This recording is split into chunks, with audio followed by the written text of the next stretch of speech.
সম্মানিত ছাত্র ভাইদেরকে বলছি, আপনারা অনেক লাইফে অনেক ভিডিওতে দেখাইতেছেন যে সব জিনিসের দাম কমছে।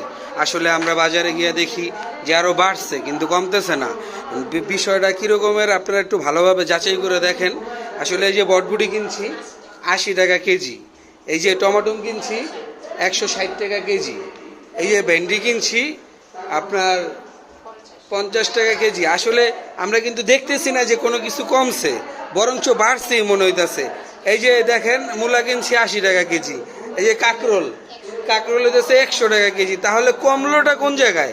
আমরা তো কমের কিছুই পাইতেছি না। আপনার পেঁয়াজ কিনছি আজকে 110 টাকা করে, অথচ আপনারা পেঁয়াজের ভিডিও দিচ্ছেন অনেক অনেক জায়গায় 80 টাকা 70 টাকা পর্যন্ত আমরা দেখছি, কিন্তু 110 টাকা পেঁয়াজ কই কমছে?